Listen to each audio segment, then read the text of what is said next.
9 de marzo del año 21. Les he prometido hablar de la provincia eclesiástica de Costa Rica, porque me lo habían solicitado a propósito del centenario que se cumplió ahora a finales de febrero.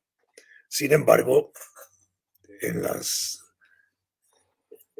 llamadas que recibo de este programa y en mensajes, hay más presión para que continúe hablando de asuntos políticos, y especialmente se ha desatado una inquietud sobre diputados, y algunos hasta me han preguntado desde cuándo tenemos diputados. Entonces voy a explicar algunas cosillas alrededor de esto. Dejamos el otro asunto que no fenece, no se acaba, ahí lo tengo pendiente para hablar de eso, sobre los diputados. En la historia costarricense, nuestra primera elección de diputado, un diputado que sacamos, fue cuando se obligó a nombrar diputados para las Cortes de Cádiz en 1812, y se unió en ese caso a la provincia de Costa Rica, al partido de Nicoya y a la provincia de Nicaragua. Y en esa ocasión elegimos como diputado a las Cortes al doctor Florencio del Castillo, un hombre brillante, un sacerdote, se lució en las Cortes de Cádiz, sin lugar a dudas, abolicionista, estaba en contra de la esclavitud, inteligente, destacó tanto que llegó a presidir incluso comisiones de las Cortes. Bueno, las Cortes de Cádiz produjeron la Constitución española de 1812, que en la realidad funcionó un brevísimo tiempo, de 1812 a 1814, porque con el retorno del rey a España después de la ocupación española, el rey suspendió la Constitución y la volvieron a restablecer allá por 1819, cuando ya era tarde para el imperio colonial español, y ya el proceso de independencia era inevitable, no solo en Centroamérica y la Capitanía General o el Reino de Guatemala, sino que ya era un proceso que había ido logrando establecer independencias en distintas regiones del continente. De manera que ese fue nuestro primer diputado, brillante, sacerdote. Al final de cuentas, se desenvolvió más en el orden religioso y después en México, donde finalmente desarrolló su actividad más extensa en ese campo. A los días inmediatos de la proclamación de la independencia de Guatemala, 15 de septiembre de 1821, y de Costa Rica, 29 de octubre de 1821, cuando se eligen los miembros de la Junta Delegados de los Pueblos, que se instala el 12 de noviembre de 1821, a escasos 15 días de la proclamación de Costa Rica, que fue una Junta de Delegados muy cortita en tiempo, porque sus funciones terminaron el 1 de diciembre, cuando ahí se aprueba el Pacto Fundamental Interino de Costa Rica, o Pacto de Concordia, que es lo que nosotros podemos reconocer como la primera constitución política de Costa Rica. La de Cádiz de 1812 fue la constitución española, cuando todavía nosotros pertenecíamos al reino español. Hay abogados, incluso historiadores, que a veces colocan a la constitución de Cádiz como la primera de Costa Rica. Yo no. Yo prefiero colocar de primero la constitución del Pacto de Concordia, porque esa es la que se redacta en Costa Rica y se aprueba en Costa Rica. La otra era en España, y nosotros éramos una provincia lejanísima de España. No éramos un país independiente. Por lo tanto, para mí, esa otra constitución no lo es. Para nosotros, como constitución de Costa Rica, obviamente reguló funciones, aunque por el breve plazo que les he explicado, en el reino español durante la vida colonial de esa época. Pero incluso si tomáramos esa dimensión, también tendríamos que considerar la Constitución de Bayona de 1808, que fue la que se establece bajo la ocupación francesa de España y la destitución en ese momento del rey. Y es interesante porque la España ocupada por Napoleón no produjo que las colonias americanas se agregaran al imperio francés o que Napoleón hubiera reivindicado la independencia de las colonias americanas para incorporarlas al régimen imperial que él representaba ya de carácter republicano. Eso no sucedió, de manera que fueron como dos Españas, la España ocupada y la España, digamos, no ocupada por Napoleón en la lejanía, que eran las colonias americanas. Por supuesto que en España se produjo un movimiento muy fuerte contra la ocupación francesa, que produjo juntas y como formas de organización y la protesta organizada contra la ocupación española, francesa, por la independencia de España, por la libertad y la autonomía de España, que eran conceptos que ya se estaban también agitando aquí en el continente. Y eso es importante porque aquí, a pesar de que hay movimientos a favor del rey español, y se producen también movimientos juntistas en América y declaraciones a favor del rey, entre ellos Cartago, aquí, digamos, no pasa nada más que eso. Pero entra la semillita también apoyando ya los movimientos en algunos lugares muy fuertes, en otros incipientes, de la independencia de América de España, de la libertad de América de España, de la autonomía de América de España y la lucha contra la ocupación española de América. De la misma manera como en España se luchaba contra la ocupación de los franceses. Y eso influye, e influye incluso desde el punto de vista religioso. ¿Por qué? Porque la Iglesia española defiende al rey español, se opone a la ocupación francesa y ordena y gira instrucciones para que el clero en América se pronuncie en esa dirección y oriente a los feligreses y a los cristianos y católicos en la lucha contra la ocupación francesa. Y eso invita y provoca que muchos sacerdotes también se identifiquen con la independencia de América de España. Por eso es que en esta región también hay sacerdotes luchando por la independencia de América en México, especialmente que nosotros pertenecíamos al Virreinato de México. Ahí más de 150 curas participaron en ese proceso y fueron muchos de ellos fusilados, entre ellos Hidalgo y Morelos, grandes líderes espirituales de ese proceso en México.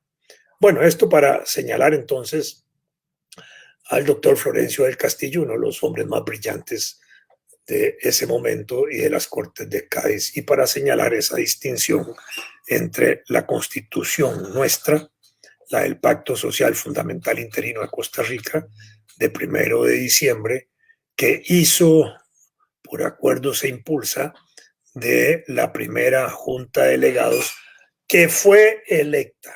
Se escogieron miembros de pueblos para instalar la Junta de Delegados, de manera que deberíamos considerar eso como un proceso electoral, y aunque no fueron diputados en el sentido estricto de la palabra, fueron personajes elegidos para una junta de gobierno.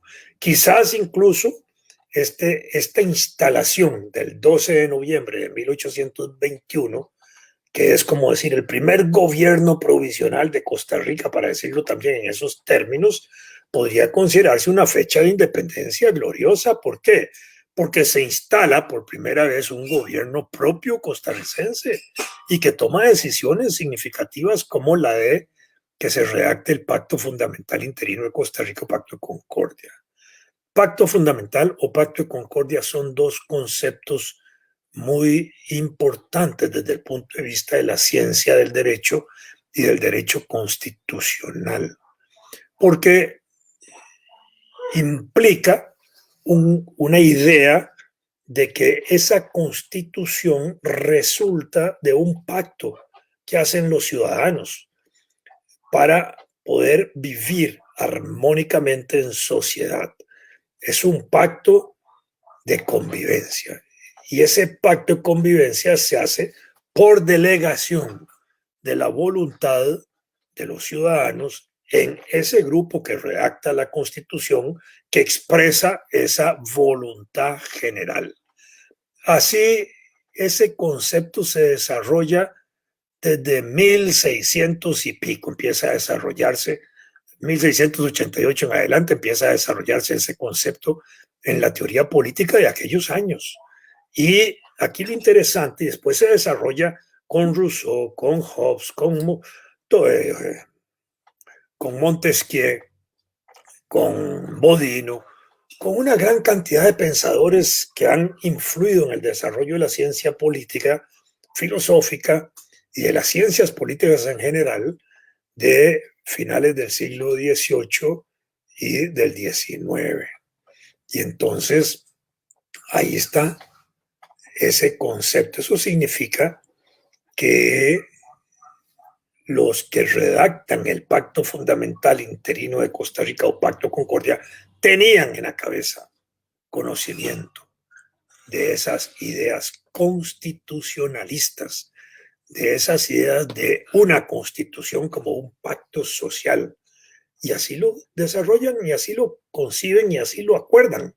De manera que eso nos indica que era gente culta políticamente quienes formaron parte de esa junta de delegados y quienes terminaron redactando esa primera constitución. Esa junta de delegados funcionó también como primer congreso y primera asamblea constituyente del país. Así la ubica el gran historiador nacional, especialista justamente en historia republicana y especialista en esos días de la independencia, que fue Rafael Obregón Loría, mi gran maestro y profesor y amigo cuando yo estudiaba historia y después cuando me desarrollé en la escuela de historia, gracias a él que me abrió las puertas para trabajar en la universidad. Entonces Rafael Obregón Loría decía que esa junta de delegados había funcionado como primer congreso o como lo que hoy llamamos asamblea legislativa, y además la ubica como la primera asamblea constituyente del país porque es también la que origina la constitución del Pacto Social Fundamental Interino de Costa Rica, ¿verdad? Entonces, allí inicia, también podríamos decir, la historia legislativa de Costa Rica. Desde esa época hasta hoy. Por supuesto que es una historia que ha tenido sus momentos, sus formas estructurales y sus dimensiones. Esa junta de delegados, el primer Congreso Constituyente, estuvo integrado por representantes, óigase, de 22 pueblos, entre propietarios y suplentes. En esa época no habían provincias. Las provincias en Costa Rica se establecen hasta 1848. Y antes que las provincias se desarrollaron departamentos, que hubo tres: Departamento Oriental, Occidental y el de Guanacaste, allá por 1835, cuando se creó esa primera división administrativa. Pero los miembros del Congreso y los diputados de aquella época se elegían desde los pueblos, no por esas regiones llamadas departamentos, ni al principio por las provincias, aunque quedaron ahí clasificados. El segundo Congreso o segunda Asamblea Constituyente fue una instancia que revisó el Pacto Fundamental Interino de Costa Rica, Pacto de Concordia. Funcionó entre el 6 y el 12 de enero de 1822, a pocos días después de haberse aprobado. Esa asamblea o ese segundo congreso, como lo llamaba Rafael, se integró con representantes de ocho pueblos. Estos eran elegidos. De alguna manera se escogían mediante un proceso simple de elección para que fueran ahí, de manera que tenemos proceso electoral, aunque fuera simple en esa época.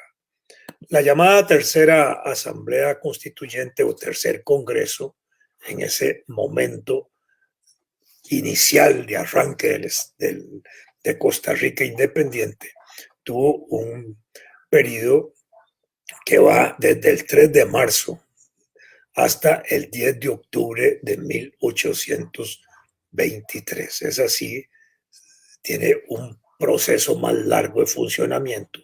Y allí funcionó con representantes de 11 pueblos o comunidades, cuando todavía no habíamos formado parte de las Provincias Unidas de Centroamérica, que da paso a la República Federal Centroamericana en 1824. Pero ya integrados en estas Provincias Unidas de Centroamérica, hay un supremo poder ejecutivo de las Provincias Unidas de Centroamérica que decreta 5 de mayo de 1824 que se establezcan los congresos de cada una de las provincias, en este caso Costa Rica, Nicaragua, Honduras, Guatemala y El Salvador, para que formen parte de esa unión, de esas provincias unidas, y para que en cada provincia, en el caso de Costa Rica, se establezca una constitución. Ya se habla ahora de constitución propia de cada estado miembro de esta unión, ordenándose nombrar en ese sentido un jefe de estado. Por eso ese periodo que sigue después de 1823, lo que tenemos al frente del gobierno son jefes de estado y un vicejefe de estado que lo acompañaba, y a los diputados respectivos de aquella época, porque también se ordena como nueva situación política no solo crear un poder ejecutivo en esas características, sino un poder legislativo y una corte, que era un poco la estructura de la República Federal y que estaba de alguna manera influida por el impacto que tenía la estructura norteamericana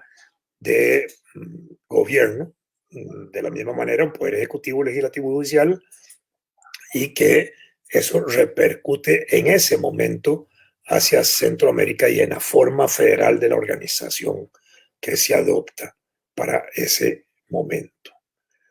Para ser jefe, para ser diputado en aquella época, se exigía ser ciudadano en ejercicio, igual que ahora, y tener habilitados todos los derechos ciudadanos, igual que ahora, porque si alguien estuviera inhabilitado de derechos políticos no podría ser diputado. Y tener 25 años, oigan, 25 años, allá por 1824 era ser viejito, literalmente.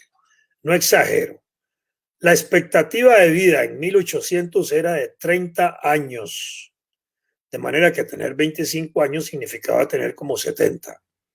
Y en 1900 la expectativa de vida era de 35 años, apenas habíamos aumentado 5 años en la expectativa de vida general del país. Por supuesto que hubo gente que vivió más que 35 años o más que 40 o 50, por supuesto, pero en general ya era ser adulto.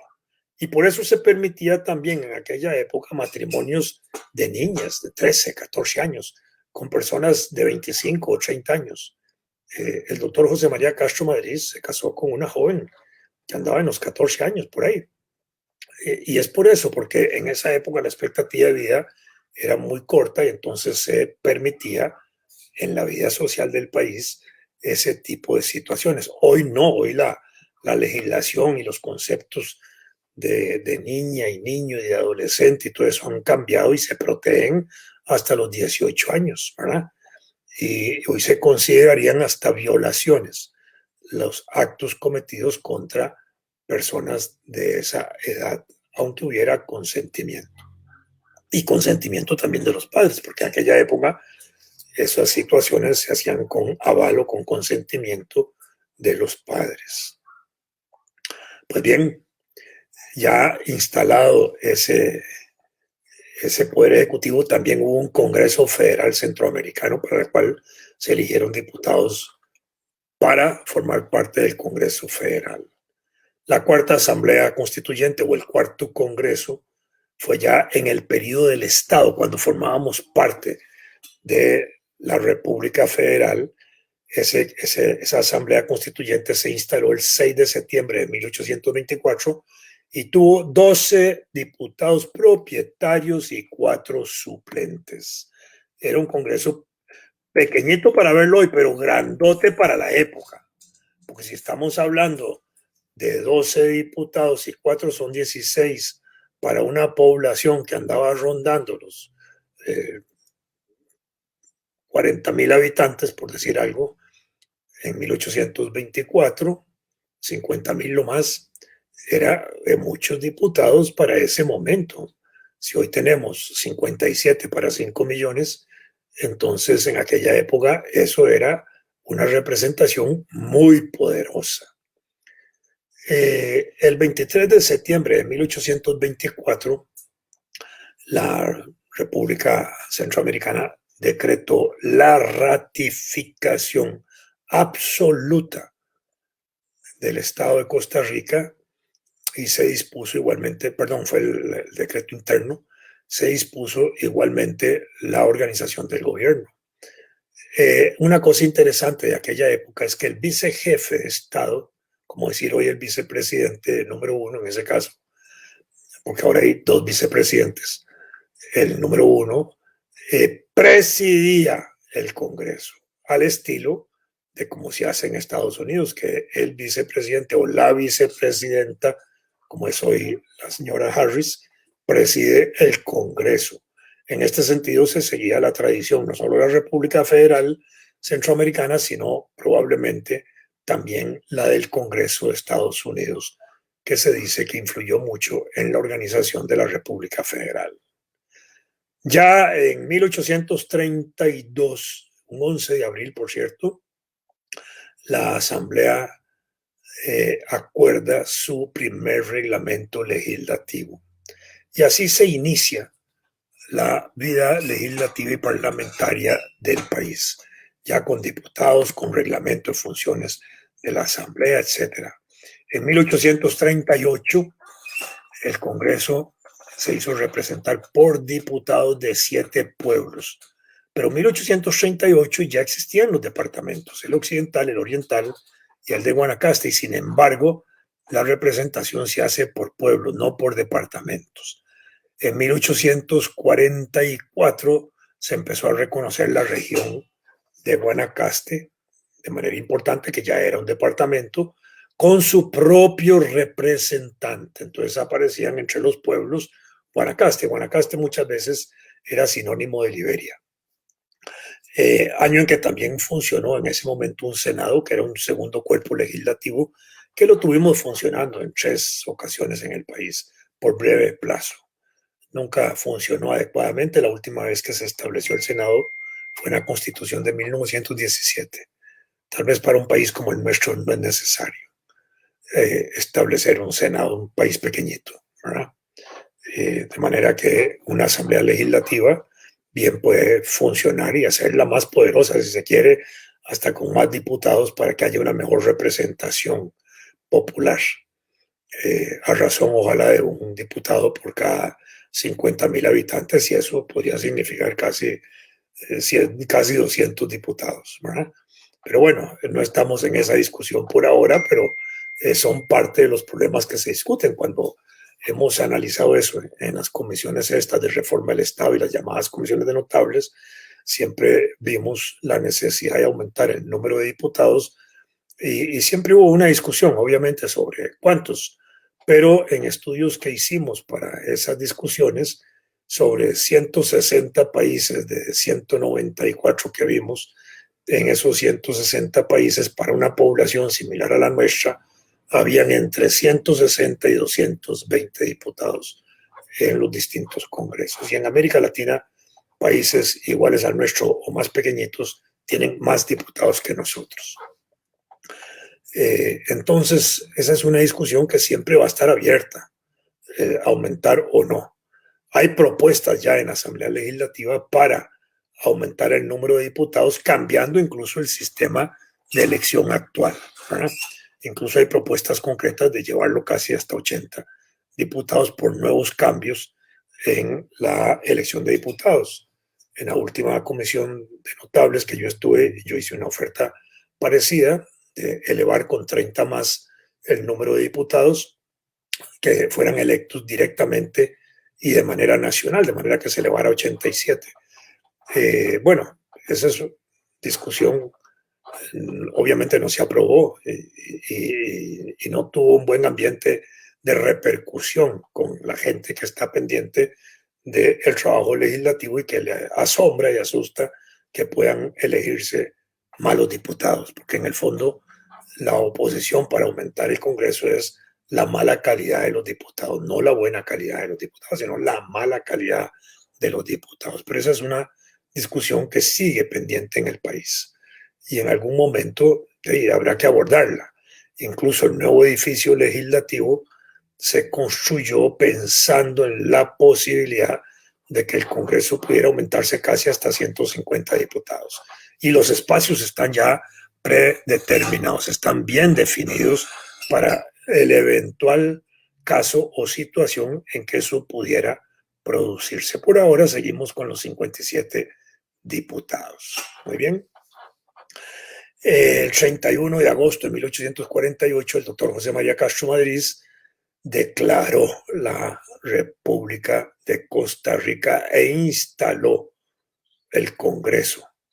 En ese Congreso de 1848-49, que funcionó esos 2 años, se hizo con representantes de San José, Cartago, Alajuela, Heredia y Guanacaste, cuando en ese mismo año de 1848 se estableció la División Administrativa Nacional por provincias, que en ese momento eran solo esas 5, Punta Arenas y Limón, se consideraban comarcas. Después se desarrolló Punta Arenas como provincia y por último, a principios del siglo XX, Limón como provincia.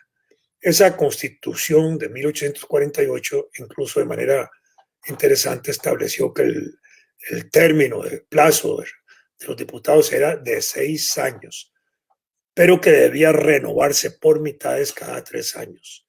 Incluso la primera votación que se hace para renovar la mitad de los diputados se hace al azar, porque se había nombrado la totalidad, pero había que cambiar la mitad, esa mitad salió al azar.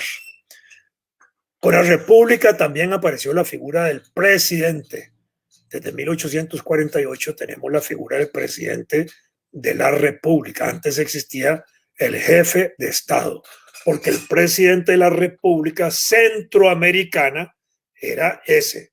Y las provincias unidas a la República Federal se llamaban estados y los gobernantes de esos estados se llamaban jefes de Estado y vicejefes de Estado.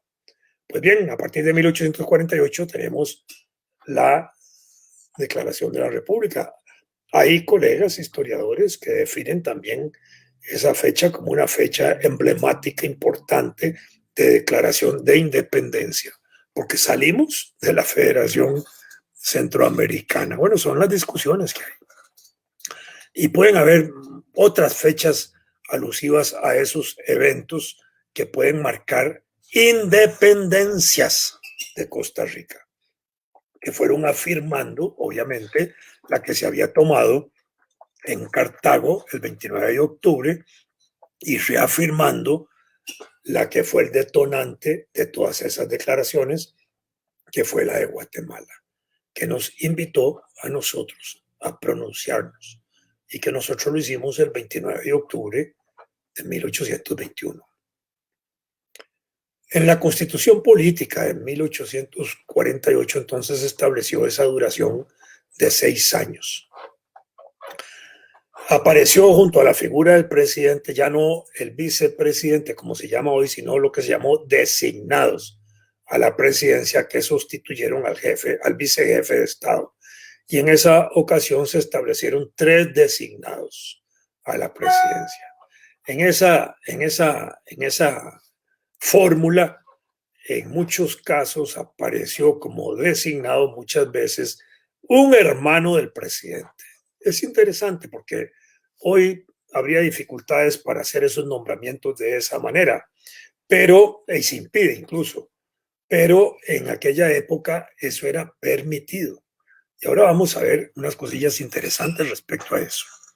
En la Constitución, entonces, de ese periodo se estableció ya el presidente, y tenemos presidente desde 1848 hasta hoy, y designados a la presidencia desde 1848 hasta 1948, ahí fueron los últimos.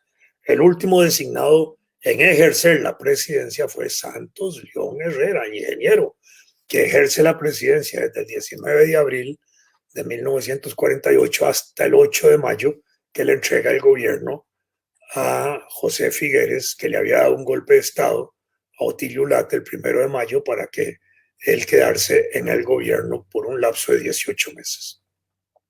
Bueno, así funcionó la historia político-parlamentaria de Costa Rica. En aquella época de la década del 50, 1850, a la provincia de Guanacaste se le había bautizado con el nombre de Moracia en reconocimiento a Juan Rafael Mora.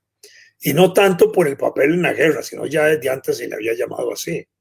De manera que en el Congreso de 1858, todavía bajo el gobierno de Juan Rafael Mora Porras, se eligieron representantes de Moracia a la Asamblea Legislativa o el Congreso, se llamaba Congreso, porque así se le había cambiado el nombre. En el Congreso se instaló en 1859, en octubre, ya estaba destituido prácticamente Juan Rafael Mora, y se eligieron los representantes de Punta Arenas y todavía de Moracia. Después del fusilamiento de Mora se cambió el nombre otra vez a Guanacaste. La Constitución de 1859 volvió a restablecer el Senado, que no tuvo relevancia importante en el país. Los diputados, entre propietarios y suplentes, con una población de 100,000 habitantes, en aquella época, en términos generales, era de 21 diputados y 12 senadores. Seguimos hablando de una representación muy grande de diputados en proporción a la cantidad de población que había en aquella época. En la Constitución ya de 1859 también se estableció que el Congreso se instalaría cada 1 de mayo, que es la celebración que se hace de legislaturas, que es el periodo anual en que trabaja el Congreso, entre el 1 de mayo y el 30 de abril del año siguiente. Entonces, desde 1859 tenemos ese funcionamiento de los 1 de mayo para la instalación de cada Congreso. Y esa instalación se hace simbólicamente con la elección del directorio legislativo. En estos días ya están agitándose las aguas parlamentarias entre las distintas fracciones para ir viendo candidatos posibles a presidir la última legislatura del gobierno de Carlos Alvarado, que es la que empieza el 1 de mayo y terminará el 30 de abril del próximo año, una vez que han pasado las elecciones. Ya en Liberación Nacional se están reuniendo para ver si ellos hacen una propuesta de candidato a la presidencia, y probablemente la Unidad y el PAC mismo se mueven, no tienen los votos suficientes, ningún partido, para imponerse, de manera que tienen que hacer negociaciones, ¿verdad? En la primera legislatura, cuando asumió en el año 18, ahí se hicieron acuerdos de cómo iban a ser presididas las asambleas legislativas en cada legislatura, y más o menos se han cumplido, de manera que el juego de la negociación para elegir el próximo presidente legislativo muchas veces es muy propagandístico hacia afuera, porque internamente tienen acuerdos y que generalmente se respetan, podría no respetarse este año por ser un año electoral y dependiendo, digamos, la situación interior de la Asamblea Legislativa. Para la elección de la Asamblea Constituyente de 1870 se dispuso la elección en 2 grados. Primero se escogían unas personas como electores y estos electores escogían a otros entre ellos para que tomaran las decisiones finales de elección. Y para esa época también se estableció un padrón electoral de los electores. Y las elecciones a veces se realizaban en varios días, hasta 5 o 6 días podían durar las elecciones porque había que ir a recoger los votos. Y en ese sentido, pues se duraba su tiempo. Eh, y el padrón mismo tenía que estar hecho 6 días antes de las elecciones. Hoy no, hoy el padrón se manda con muchos meses de anticipación. Hay un padrón provisional que se vuelve a enviar a los partidos y se precisa eso. Y además el registro electoral está enviando constantemente informes a todos los partidos políticos inscritos en el registro electoral de partidos sobre el movimiento de los ciudadanos. Eso significa los que mueren, que salen del padrón, y los que entran porque cumplen 18 años. En este momento, para la elección del año 2022, el registro civil ya sabe cuántos nuevos electores van a haber, que llega a menos de 300,000 electores, me parece el dato que oí decir, para el próximo año. Es decir, es más o menos la cifra que aumenta cada 4 años el padrón electoral. No tengo el dato, que sería interesante compararlo, de cuántos fallecidos ha habido en los últimos 4 años contra los 300,000 nuevos que hay. Pero de todas maneras, eso es un equilibrio pequeño. Y por supuesto, eso afecta fundamentalmente a la población más vieja, aunque en Costa Rica hay mucha muerte juvenil por accidentes automovilísticos, de motos, de bicicletas, y porque hay una tendencia, por lo menos alguna vez lo oí decir así por parte de médicos, de que los jóvenes eran más irresponsables en ese sentido, y por eso se abundaba, digamos, el número de muertos juveniles, que también reducía en la expectativa de vida, porque la expectativa de vida se hace en el promedio de los mayores y los menores, y si bajan los menores, nos baja la edad de los mayores. Entonces tenemos una expectativa, pero ahora con la pandemia hemos podido observar fácilmente cómo hay y cuánta gente en cantidades grandísimas superiores a los 90 años, ya no a los 80, a los 90 años, y hasta de 100 y pico se vacunan y los retratan sus familiares por todo lado, felices de tener a sus parientes tan viejitos a la par de ellos. Es una maravilla en este país eso. Bueno, pero así es, y cada vez tenemos más, y esa población mayor incluso es una población estratégica desde el punto de vista de la vacunación, porque las autoridades del país y las autoridades sanitarias de la Caja del Seguro Social y de Salud Pública han tomado la decisión de vacunar después del primer grupo de personas, que son los que están directamente en la línea de fuego, los médicos y los paramédicos y las enfermeras y todo eso, a toda esa población mayor, y van a irla bajando poco a poco. Bueno, ahí empezó esa parte, ¿verdad? Para la elección de diputados de 1882 ya se hizo representar Limón, que todavía no era provincia, sino como pueblo. A finales del siglo XIX, el Congreso y sus diputados iban en armonía temporal con la presidencial. Cada 4 años se renovaba la mitad de los diputados, cada 2 años empezaban a cambiarse la mitad. Era usual que diputados a la vez se lanzaran a ser candidatos a la presidencia. Así lo hicieron Ricardo Jiménez, siendo diputado, se lanzó a la presidencia. Alfredo González Flores era diputado y lo llamaron a ejercer la presidencia. Francisco Aguilar Barquero, Santos León Herrera, León Cortés Castro, Tilio Late Blanco, fueron diputados y después fueron presidentes. Rafael Ángel Calderón Guardia también, Teodoro Picado Michalski también, Luis Alberto Monge Álvarez también fueron diputados y después fueron presidentes. Muy bien.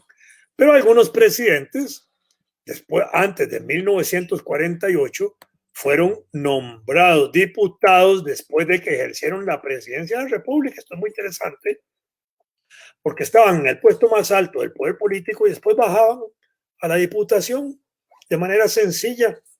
Y hubo uno que fue hasta regidor, creo que fue Cleto González Víquez.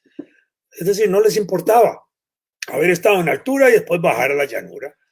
Después de ser presidentes, ejercieron la presidencia. Después de ejercer la presidencia de la República, fueron diputados Carlos Durán Cartín, que había sido presidente, y Cleto González Víquez.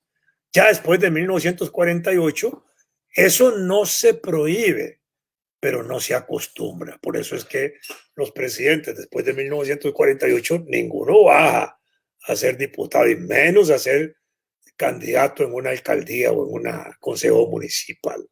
Ricardo Jiménez fue electo diputado en 1922 y en 1924. Oígase, por la provincia de San José y por la de Cartago, por las dos provincias podían lanzarse los diputados a la vez, siendo candidato a ambas provincias en que fue electo. Repitió como candidato a diputado en ambas provincias al mismo tiempo en 1930. Yo tengo y se me perdió ahorita, le iba a mostrar justamente la papeleta electoral de 1930 y donde aparece Ricardo Jiménez, que acababa de terminar la presidencia en el 24 y que vuelve a ser presidente en el 32 y es electo diputado. Entonces repitió como diputado en ambas provincias, por San José y Cartago, siendo electo por Cartago. Marcial Fallas Díaz, el médico, fue candidato a diputado en la elección de medio periodo en 1930 en la provincia de San José, al mismo tiempo por dos partidos. Fíjense qué interesante. Una misma persona podía ser candidato por dos partidos. Estaban en distinto puesto, pero podían ser lanzados. En este caso de Marcial por el Partido Republicano Constitucional y la Unión Provincial. En esa misma campaña, Otilio Ulate fue el candidato en el segundo lugar por el Partido Alianza Obreros y Campesinos y primer lugar por Alajuela, por otro partido, y fue electo por Alajuela diputado, pero iba en las dos papeletas y de dos provincias. En este caso, había hasta candidatos en una misma provincia, en este caso, Otilio Ulate, hasta candidato de dos provincias.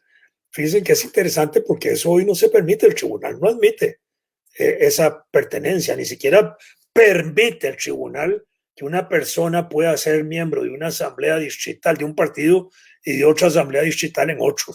Hasta eso prohíbe el tribunal electoral. Bueno, en esa época, antes del 48, todas esas cosas se permitían. Y quizás eso le daba dinamismo al proceso democrático y político del país de una manera más rica. Yo creo que eso es importante tenerlo presente porque a veces pensamos en cómo mejorar, cómo renovar, cómo reestructurar todo el aparato de las diputaciones. Hasta el 48 el Congreso se renovaba cada 2 años por mitades. Manuel Mora, por ejemplo, fue electo y reelecto diputado desde 1934 hasta 1948. Ya con la Constitución del 49 se estableció un periodo de 4 años sin posibilidad de reelección inmediata. Había que dejar pasar un periodo para volver a ser candidato. No así, porque en la elección de alcaldes y de regidores y después en la de síndicos igual, que se permite la reelección continua. Bueno, ¿por qué si había una reelección de mitad de diputados? Esto es interesante porque en la experiencia de esa época, el cambiar la mitad del Congreso significaba que al cambiar la nueva mitad, al entrar la nueva mitad, esa nueva mitad se tiene que adaptar rápidamente al trabajo legislativo con base en la experiencia de la otra mitad que está trabajando desde 2 años antes. Y entonces educan más rápidamente a los diputados.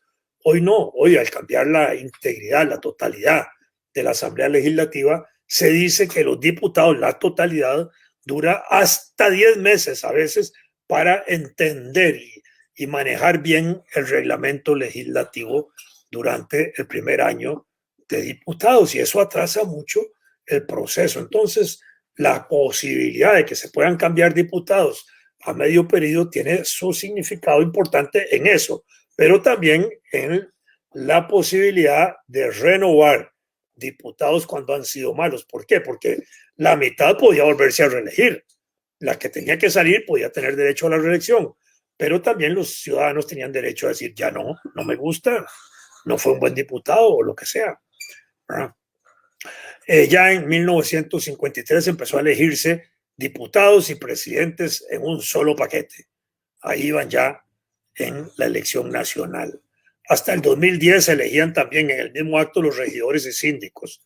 Ya después se separó la elección de regidores y síndicos y la de alcaldes empezó a establecerse en el 2002 de manera separada. Se hacían en diciembre, primero se hacían en diciembre y después se pasó a 2 años después, como ya se ha hecho en los últimos 2 procesos de elección de ellos. Y eso permite ya establecer una continuidad y una alternabilidad más sólida en ese sentido. Hasta el año 2002, desde 1953, nunca había habido una segunda ronda electoral en Costa Rica, ¿verdad? Siempre se ganaba en la primera ronda electoral, la del primer domingo de febrero. Ahí cuando los candidatos, alguno de ellos sacaba el 40% sobre los otros, o más del 40%, pero en las elecciones del 2002, 2014 y 2018 hubo que ir a la segunda vuelta. Esa segunda vuelta está programada en la constitución política del país para el primer domingo de abril, porque nuestros constituyentes, los que redactaron la constitución, fueron visionarios en ese sentido y pensaron que si eso podía ocurrir, mejor hacer una elección de una vez establecida. Entonces, se mantiene la elección de presidente para abril, cuando ya han sido electos los diputados. A eso es lo que quiero llegar, porque esto me parece a mí que es lo más importante de la conversación de esta tarde.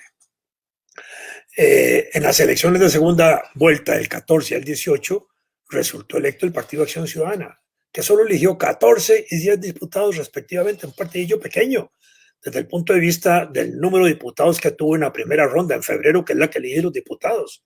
Y ese es el caudal electoral real, sobre 57 diputados que tiene la Asamblea Legislativa, y eso provoca una situación anómala en el funcionamiento legislativo, institucional y gubernamental del país. ¿Por qué? Porque el que ejerce el gobierno de la República tiene una minoría de diputados que no le da músculo político para impulsar, para desarrollar sus propios programas, sus propias iniciativas, para cumplir lo que le ha ofrecido a la población en la campaña electoral. Y me parece que eso hay que modificarlo y cambiarlo rápidamente, ¿verdad? Son gobiernos débiles en ese sentido. Más allá de si los otros partidos le prestan o no le prestan votos para aprobar proyectos, y más allá de si el gobierno tiene una buena capacidad de negociación política para eso. En este sentido, el proceso electoral que tenemos en Costa Rica, en mi opinión, hay que hacerle reformas importantes hacia el futuro. Ya no son para este periodo del 22, pero hay que pensarlas con seriedad, con tranquilidad, con sensatez, con tranquilidad emocional, sobre todo para el 2026 por lo menos.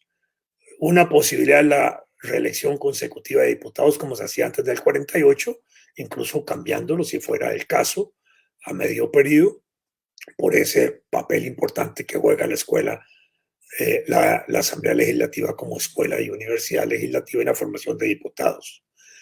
Los que se reelegían eran destacados, así se puede ver en las listas de diputados que integraban el Congreso, lo que demuestra también cuando varios partidos, al menos dos, proponían a veces un mismo candidato. Y eso podría discutirse si en este momento hoy un candidato a diputado podría hacerlo por varios partidos.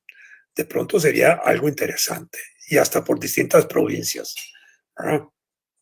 La reelección consecutiva podría hacerse incluso con elección de mitad de los diputados a medio periodo, ligando, ahora sí, esa mitad de diputados a la elección de alcaldes, regidores y síndicos, porque entonces eso le daría más dinámica y más motor y le pondría más entusiasmo a la elección de esos otros funcionarios. Mantener la doble candidatura de presidente y diputado, que ya existe, en que un candidato a presidente sea a la vez diputado, lo que fue establecido desde el año 2002, en que eso se permite. Antes del año 48, eso se permitía. Ricardo Jiménez y Rafael Ángel Calderón lo fueron. Hoy se permite que un diputado en ejercicio pueda ser candidato y hasta presidente, como fue Abel Pacheco. Abel Pacheco era diputado, en el 2001 salió a la campaña electoral y fue electo en el 2002 como presidente. O candidatos que, siendo diputados, han sido candidatos a la presidencia legislativa. Como los hay ahora, hay varios candidatos que son diputados actuales que quieren ser candidatos presidenciales en los distintos partidos que existen en la Asamblea Legislativa.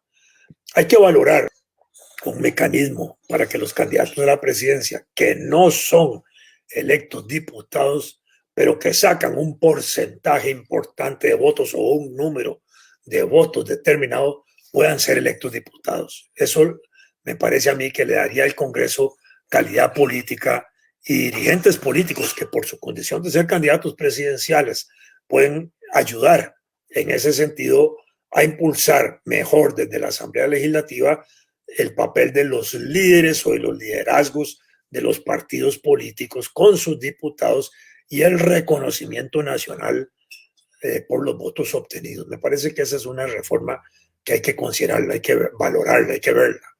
Y lo que me parece a mí más importante ahora es que, y lo más relevante para el momento actual del país y para los próximos años, es que se separe entre las reformas, esta es otra, que puede ser que se separe la totalidad de la elección de diputados de la de presidente, de manera que primer domingo de febrero solo tenemos la elección de presidente. Entonces ahí se concentra toda la fuerza nacional, todo el espíritu nacional, y la gente va a preocuparse por elegir el mejor candidato de todos los que hay. Ya no está pensando en los diputados. Pero una vez que se elige el presidente y ya hay un partido ganador, entonces ahora hay que elegir los diputados, y esos diputados se elegirían, según mi propuesta, en primer domingo de abril, que es ya una fecha que está establecida en la Constitución para hacer elecciones de repetición. Si hubiera que repetir la elección presidencial, de una vez se eligen con los diputados, pero ya se sabe que hay dos candidatos fuertes de presidente para la segunda vuelta. Entonces la gente también puede poner atención mejor en a quién elegir como diputado. Si ya hay presidente electo en febrero o si hay dos candidatos hacia abril, ahí se puede concentrar la mayor atención de diputados, para darle diputados al gobierno o para darle control político a la oposición frente al gobierno. Me parece que esto es importante y que esto ya deberíamos empezar a discutirlo y hablarlo con toda franqueza y sin miedo. Ese cambio de la elección de presidente y diputados permitiría escoger mejor al presidente y a los diputados, de eso estoy seguro. Al presidente porque toda la atención se concentraría en eso, y en escoger la mejor opción de la oferta presidencial. Se pondría igualmente más atención a los candidatos y a los partidos con los programas y las ofertas electorales que ellos hacen. Permitiría igualmente que la primera ronda realizada, definidas ya las fuerzas electorales por el caudal de votos de cada candidato, en la segunda ronda permita elegir mejor los diputados, sea para darle apoyo al gobierno o para controlarlo con el número de diputados opositores, porque son las dos funciones. El país necesita más estabilidad política en el funcionamiento parlamentario y ejecutivo. Requiere mejor relación, más fortaleza institucional para tomar decisiones políticas y parlamentarias. Y este cambio, a mi manera de ver, podría ser determinante en este sentido. Mientras no avancemos, eso es lo que yo creo, hacia un régimen parlamentario menos presidencialista o semiparlamentario, podemos continuar en un zigzag político sumamente peligroso de no realizarse reformas como estas en el nivel de la elección de diputados y especialmente en la separación de los diputados. Si se establece esta reforma, es más seguro que en la primera ronda electoral también se saque el 40% por parte de algunos de los candidatos y se elija el presidente el primer domingo de febrero. Es casi más certero que eso suceda. Si no se eligiera, se pasa a la segunda ronda.